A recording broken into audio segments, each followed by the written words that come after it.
Lissandra, we just haven't really seen much of her recently, but it is a fun champion.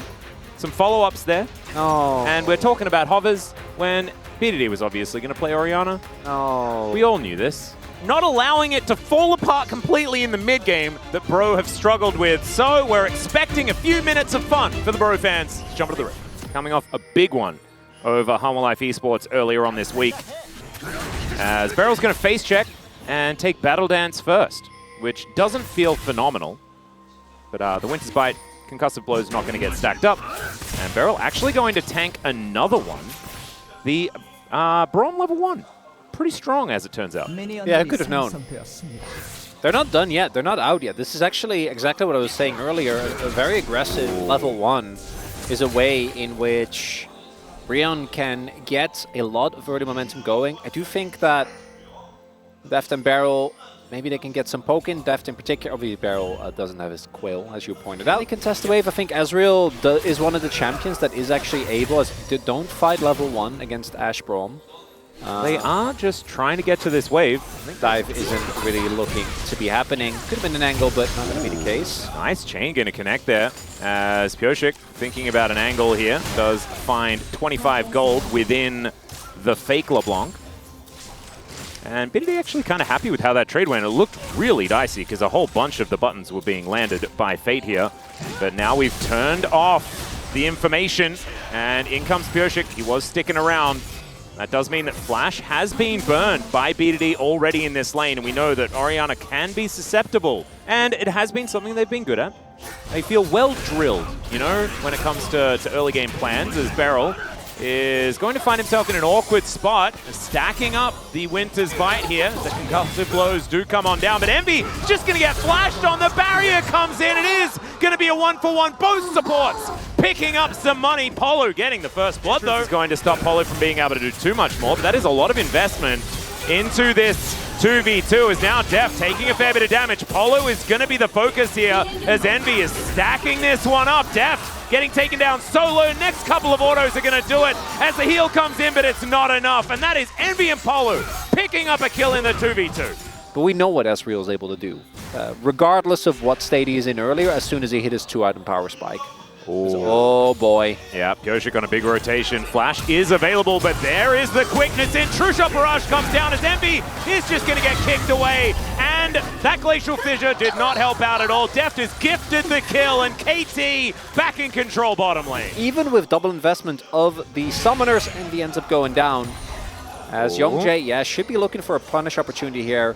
At the very least, they're going to zone Perfect away. Fate's on his way as well. Oh, Perfect. Yeah, I think Perfect is staying. He is at least flashing, but is he going to just accept his fate? That is the question, and the answer is yes. Just realizing they're not going to be able to get too much done here as Envy moving on over to try and clear out at least these minions. It's not like you pick the Orianna to... Yeah, crush the 1v1. Crush the 1v1. That's just never going to be the case. It's going to come down to the team fights. I really like the denial of the grubs here. I don't know if it's actually going to work, though, as Fate and Morgan doing a really good job at denying access to the area, and Mauer Drake is taking a Youngjae's on his way. Yep. Pioshik is going to come back in. BDD gets over the wall, and it's a Hextech Drake. So these Hextech gates are going to be pretty dangerous here as Polo moves in. That's going to be 4 if Yoshi can't find the smite, and we're going to be having a test. Deft is closer than Envy, though. He does have access to the arrow. Let's see whether that is going to be utilized, whether that's going to land. 3 for 3 would be okay, but it looks like Youngjae does have control unless KT can pressure them away. Smite is up here from Pioshik if he can get in. That is going to be secured by KT. The arrow is going to be soaked by Beryl, but he's just going to explode. That's a kill. Going over to Morgan as now Polo is going to get kidnapped, and now Morgan in as well. But Culver Meek is so valuable, and Pioshik is trying to get out. It's just not going to work because now it is Viego's version of Cassante chasing them down, and this is what a pick comp does. It just chases you to the end of the earth. And that is Youngjae really having a phenomenal team fight. This would be big, though. If they kill Morgan... Yeah, he'll miss out on the wave as well. And so Morgan is pretty tanky. Pioshik goes in, but Arrow not going to really do too much. Just going to be soaked. As now, speaking of soaked, oh dear. Perfect going to be in a little bit of trouble. Does mitigate a bunch of the CC, but he's not going to be able to mitigate death. That is going to be Fate locking that one down. And that's an inner turret in trade And yeah, they managed to get some bounty gold, but that is not going to stop this from being a massive win for Bro. That's Xena going down. It's a kill getting picked up as well. Envy and Fate both get hit and get 100 to 0'd in the span of one or another. A couple of BDD just isn't that strong. As all right, Arrow going to be flashed there by BDD. They do have a fair bit of playmaking on the side of KT. Like, if they do get all of their ducks in a row with their team, and Beryl can play the front line somewhat. You know, he's pretty maneuverable, but Pioshik getting on in there. There's a safeguard out. I don't know about that one because he now has to just walk, running out of buttons. Teleport comes in from Perfect. His health bar is back up once again, but the Arrow going to connect onto the Cassante. He eats that CC, so that is Arrow now down for not much of a response. And Def needs to hit a few of these Qs. Does manage to get himself out, but my god, the burst damage is ridiculous. And KT, they do manage to at least get into a position to maybe challenge. But that is about it. That's the end of the Hopium. And now Fate comes on forward. Beryl looks for the quickness onto the LeBlanc. She takes so much damage. Pioshik tries to find her. The kick doesn't get it.